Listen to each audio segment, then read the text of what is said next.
Hey everyone, Elite 4Yo here. Today, gonna do a little year in review focusing primarily on the Scarlet and Violet booster box price. Take a look at some of the trends and patterns of it over the last year by comparing it with the Sword and Shield release that came out about 4 years ago, the original set release for that generation. And then we're going to kind of compare those two, look at some of the big chase cards in those, which ones have the highest prices, see how those prices have altered over time, up and down. Then we're going to kind of compare that with Fusion Strike, just to kind of draw a parallel between the three of them and get a sense of why some of the prices are higher or lower, depending on the set. So the first thing I kind of have to set up is, what is the average price of a booster box? Because we're looking at Sword and Shield, which came out 4 years ago, and I kind of need a number.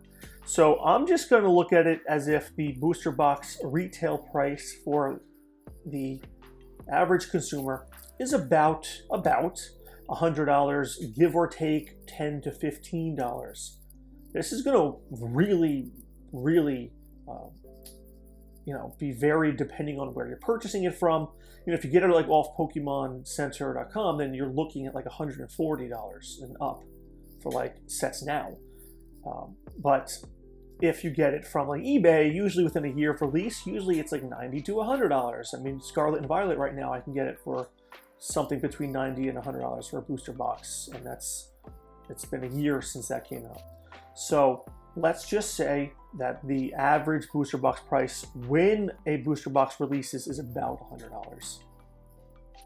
And having said that, we take a look at the Sword and Shield booster box price on here, about 4 years old, and that price currently sitting at an estimated, anywhere between $270 to $300, which is really good, right? I mean, 4 years ago, if the average price was $100, then within 4 years, it's already, somewhere between 2.5 to 3 times that initial buy-in price as an investment. So awesome. That's really good. The data I'm showing you on here is only showing the price fluctuation over the last year on TCG Player specifically. And you can see that the price in July of last year actually climbed really well. It almost was at 300, so it almost did triple the price. But then it has been slowly coming down over the last year from last July. And that's where it sits at that market price of around $265. I looked online and I can see it anywhere from that $265 to $300 price, depending on what website you are looking at. So that's just showing you that, in 4 years, great uptick in the price value on a booster box for a set that probably isn't highly valued. And we'll take a look at what it contains as to why that is. But moving on here, just to see the price chart graph over the last year, it has been very consistent, more or less, since last July. It kind of goes up and down a little bit. It gets a little close to 275 to 300, dips a bit in the fall and winter, but it kind of settles in nicely for where it's at right here in that average 275 range. Moving on, we see what the highest priced cards available are in the Sword and Shield base set, and there's really not anything crazy here, right? I mean, the Marnie card is sitting at about $37 at the market price. The Snorlax is $27, the Zacian is about $15, and the Secret Rare Marnie is about $14. So no big hits, no big chase cards, no $100 plus card, no something like that. And oftentimes we try to draw a parallel between what are the most expensive cards you can get in the set and the set's price. So what's interesting here for Sword and Shield base set is that there really aren't any huge chase cards. I mean, if you buy a booster box right now at, let's say, $275, you basically cannot make that money back in the box on pulls. Now, of course, that's not what it's really about for investors opening it to try to get the value out of it. That's more for the people who are buying it just for fun, right? That's probably who you're selling it to. But it's just interesting to see what happens when you have a set that doesn't have any big hits and how the price of the box continues to climb anyway. So let's take a look here. We're going to compare the Marnie card price trend over about 2 years or so with the booster box price to see if there is correlation between them. And there actually kind of is. It kind of is.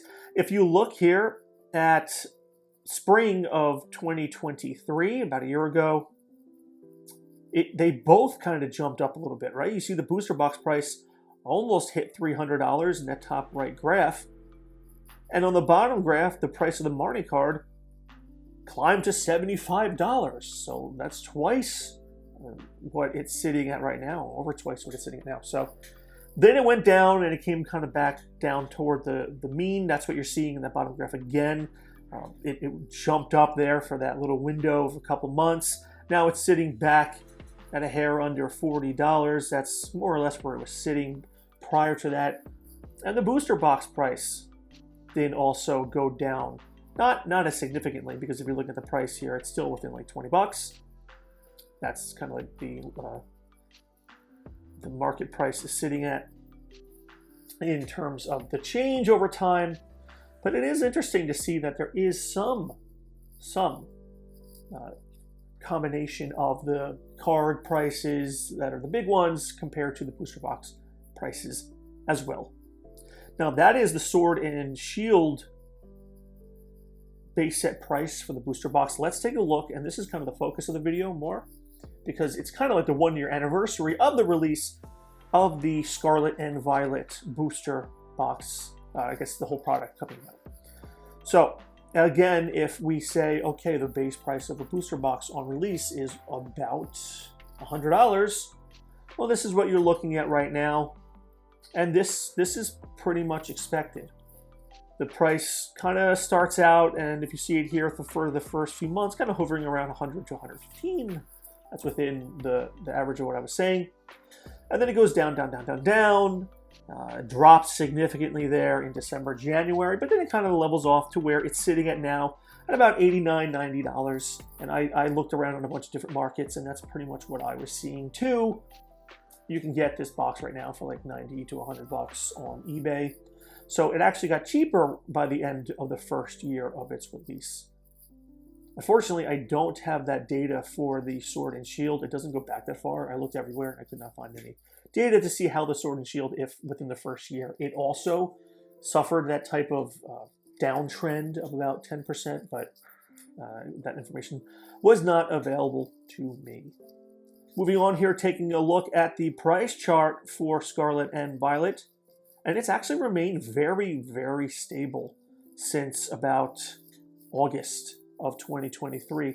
That price has kind of sit in that $90 range very consistently over the last year. So what's interesting about that is if you look at the Sword and Shield booster box price, if that's 2.5 to 3 times where it was initially from 4 years ago, that price has only climbed, where what we're seeing here is that the price has gone down about 10% and then stayed there fairly consistently for the first entire year of its release. So if it's going to climb, which there's no reason to think it won't for a booster box, it hasn't happened yet and it won't happen yet. Continuing on here, taking a look at the big chase cards, I guess. Nothing really interesting. The Miriam card sitting at about $22. The cool Gardevoir card sitting about $18 here for the market prices. So these are just a touch under where they are for the Sword and Shield set. Looking at the Marnie card there, comparing with the Miriam card here. Obviously over 4 years it's going to appreciate more, but it's kind of consistent, I think. And taking a look down here, looking at the market price history of the Miriam card from where it was at the beginning when it came out. Comfortably sitting in about, we'll say an average of about $60 to where it's fallen now to about $22. So that's a much bigger drop off, 60 to about 22, than the about 10% drop from the original booster box average price of $100 sitting to about $90. So whether there is correlation between what you can buy in a booster box or not, kind of up in the air. You know, it seems like it's probably rare that you have cards in a booster box worth more than the price of the booster box itself. I'm not saying it doesn't happen. I have an example of it here. However, what I am saying is that the value of the booster box is valuable, I think, for the experience of opening it as much as what you can actually get the hits in it and what those are priced at. So having said that, and comparing the two sets, Sword and Shield and Scarlet and Violet, let's take a look at a completely different example. Because the Sword and Shield came out 4 years ago, Scarlet and Violet came out a year ago, those two base sets. Now let's take a look at Fusion Strike here, the Sword and Shield set, which released in November of 2021. So we're looking at about 2.5 years or so. Let's see how much this has climbed. So this graph is showing about the last 2.5 years or so, so we get a better sense of the price fluctuation here. And again, if the price of the box was originally $100, then in about 2.5 years, it's gone up quite significantly, especially lately. You can see a big climb there right at the end after January, where it was about 140, 150 to upwards of 200 and growing. And we say, well, what is the reason for that? How come the price of it was pretty consistently about 125, give or take, starting from January 23 and then over the next year into January 2024? So what is causing it to spike? And how come that spike just happened so suddenly? Well, take a look at the next slide on here. And one of the correlations that I can see is the big chase card, that awesome Gengar VMAX card. And look at the price change over time since that released, and that has gone up considerably. I mean, looking at it in the spring to summer of 2022, which the price kind of hovered around that $100 range, it has only climbed and climbed and climbed. That's the nice growth you like to see. So my main takeaway here is the fact that the booster box prices just continue to climb, but it does take time for that to actually happen. Looking at the Sword and Shield, it strongly took within 3 to 4 years for it to double to triple in price. You looked at the actual prices of the big cards in there, and there really are not any expensive cards. There are no big chase hit cards at all, nothing over $40 even. You looked at Scarlet and Violet over the last year, and realistically, it's gone down for the first year about 10%. But there's no reason to think that won't continue to climb the same way Sword and Shield climbed. It's just going to take years. You know, it'll take at least 3 to 4 years just using the same pattern trend that we looked at for Sword and Shield, assuming it does the same thing. Most people probably assume it will do the same thing. And then you look at the more desirable sets. And Fusion Strike is only kind of like recently gotten more desirable, right?